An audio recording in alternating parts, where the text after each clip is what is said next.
Assalamualaikum warahmatullahi wabarakatuh. Waalaikumsalam. Alhamdulillahi arsala rasulahu bil huda wa dinil haq liyuzhirahu 'ala dini kullihi wa kafa billahi shahida. Asyhadu an la ilaha illallah wa asyhadu anna Muhammadan abduhu wa rasuluhu allazi la nabiyya ba'da. Pertama sekali, mari kita panjatkan puji dan syukur kehadirat Allah Subhanahu wa taala yang telah memberi kita nikmat kesehatan, kesempatan sehingga kita dapat mengikuti perkuliahan pada siang hari ini.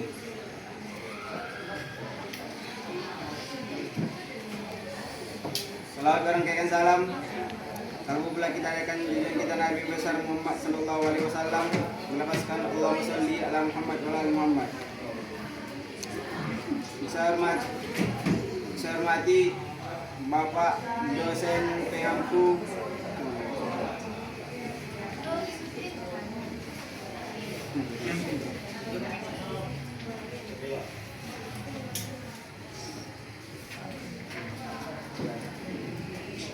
Dr.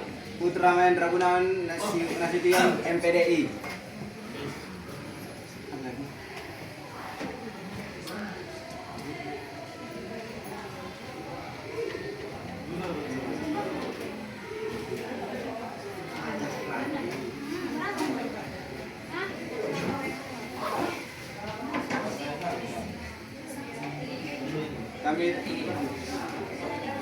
Kami dari Kalpoti ingin mempresentasikan makalah kami berjudul Sumber-sumber Tafsir Tarbawi yang akan dibacakan oleh Tiara Aulia.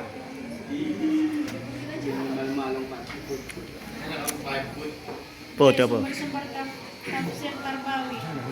Al-Quran sebagai sumber utama tafsir Tarbawi. Al-Quran merupakan sumber utama dan pertama bagi segala bentuk penafsiran, termasuk dalam ranah tafsir Tarbawi, sebagai kitab suci yang diturunkan Allah Subhanahu wa taala kepada Nabi Muhammad sallallahu alaihi wasallam melalui perantaran malaikat Jibril. Al-Quran memiliki otoritas absolut dalam memberikan pedoman hidup bagi umat manusia.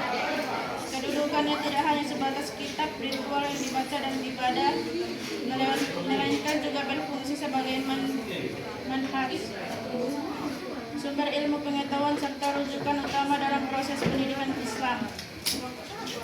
Dalam konteks tafsir Tarbawi, Al-Quran dipandang sebagai kitab pendidikan yang mengandung prinsip, nilai, serta metode pengajaran yang komprehensif. Setiap ayat Al-Quran dapat dipahami bukan hanya dari aspek hukum atau akidah, tetapi juga dari sisi tarbiyah, yaitu bagaimana ayat tersebut memberikan inspirasi dan petunjuk bagi proses pembentukan manusia seutuhnya. Dengan demikian, tafsir Tarbawi merupakan menyingkap pesan-pesan pendidikan yang terkandung dalam Al-Quran untuk diaplikasikan dalam kehidupan nyata. Salah satu ciri khas Al-Quran adalah sifatnya yang holistik dan transhistoris. Holistik berarti mencakup seluruh dimensi kehidupan manusia, baik spiritual, intelektual, emosional, maupun sosial. Transhistoris berarti ajaran tetap relevan sepanjang zaman, tidak terkait oleh ruang dan waktu. Karena sifat inilah Al-Quran mampu menjadi landasan bagi pendidikan yang berorientasi pada pembentukan pribadi yang utuh dan universal. Dalam tafsir Tarbawi, Al-Quran tidak dipandang sekedar teks sakral yang harus dihafalkan, tetapi juga sebagai sumber inspirasi kurikulum pendidikan. Misalnya, konsep integrasi ilmu agama dan ilmu umum dapat ditemukan dalam Al-Quran yang menyebut tentang ayat-ayat kauniyah dan ayat-ayat kauniyah. Ayat-ayat tentang penciptaan alam, rotasi bumi, pergantian siang dan malam, serta fenomena hujan, semuanya mengandung nilai pendidikan sains yang harus dipelajari. Al-Quran merupakan sumber utama dan pertama dalam setiap aspek ajaran Islam, termasuk dalam bidang pendidikan. Ia bukan hanya kitab suci yang berfungsi sebagai bacaan ritual, tetapi juga pedoman hidup yang menyentuh seluruh sendi kehidupan manusia. kira Al-Quran tidak dapat dipandang sebatas teks keagamaan yang sakral, melainkan sebagai sebuah manfaat yang menuntun manusia menuju kesempurnaan akhlak. Ayat ini menjadi fondasi bahwa setiap aspek pendidikan dalam Islam harus berakar dari Al-Quran. Metode yang digunakan Al-Quran dalam mendidik umat manusia ada metode retorika berupa pertanyaan-pertanyaan yang membuka nalar seperti tidakkah kamu berpikir atau apakah kamu tidak memperhatikan. Pertanyaan semacam ini memaksakah manusia untuk bekerja.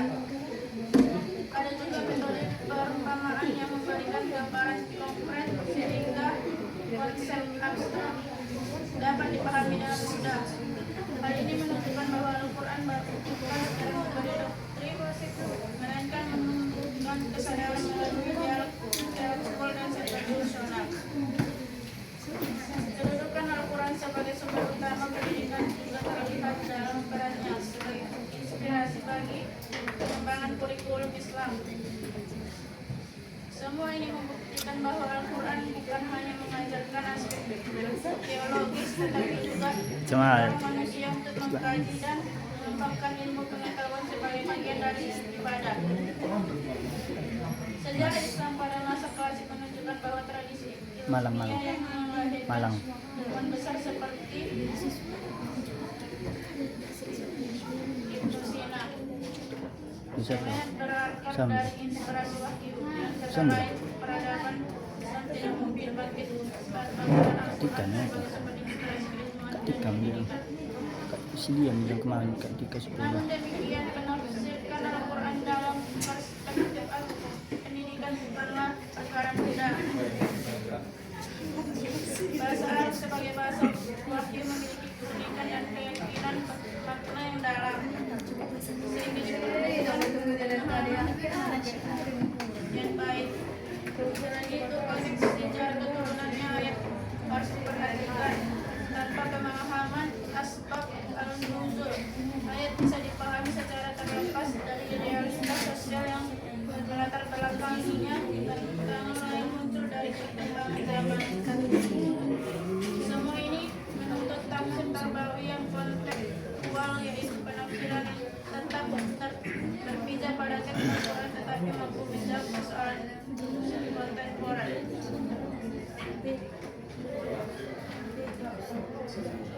Tafsir tarbawi yang bersandar pada Al-Quran akan selalu menemukan elevasinya karena Al-Quran sendiri bersifat dan historis melampaui ruang dan waktu.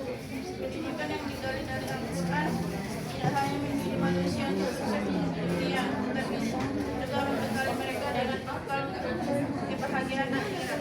Sebab itu, posisi Al-Quran sebagai sumber utama tafsir tarbawi adalah sesuatu yang tidak dapat ditawar. Sebab tanpa Al-Quran, pendidikan Islam akan kehilangan arah dan tujuan hakikat.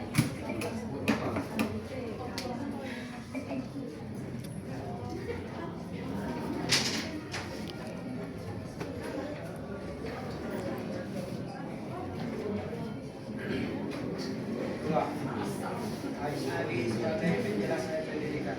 Hadis Nabi Sallallahu Alaihi Wasallam memiliki kedudukan penting dalam Islam, khususnya dalam bidang pendidikan. Sebagai sumber hukum Islam kedua setelah Al-Quran, hadis berfungsi tidak hanya sebagai pelengkap, tetapi juga sebagai penjelas dan penafsir langsung dari wahyu Allah Subhanahu Wa Taala. Nabi sendiri diutus untuk menyampaikan, menjelaskan dan memperhatikan ajaran Al-Quran agar dapat dipahami dan diamalkan oleh manusia. Fungsi penjelasan ini ditegaskan dalam Quran surah Al-Nahl ayat 4 yang menyatakan bahwa Nabi bertugas menjelaskan kepada manusia apa yang diturunkan kepada mereka. Dengan demikian, hadis menjadi sumber utama dalam menjabarkan aspek pendidikan Islam yang tersirat dalam Al-Quran. Al-Quran menyajikan prinsip-prinsip universal pendidikan, sedangkan hadis menyajikan. Misalnya, Al-Quran mengingatkan pentingnya ilmu dengan perintah membaca Quran surah Al-Alaq 1-5, sementara hadis mengingatkannya dengan perintah menuntut ilmu yang wajib bagi setiap muslim, laki-laki maupun perempuan. Hadis Nabi juga mengajarkan etika belajar seperti mendahulukan adab sebelum ilmu, bersikap tawadhu terhadap guru serta berdoa sebelum belajar. Hal ini menjadikan hadis sebagai manual praktis yang mengandung arah pendidikan Islam.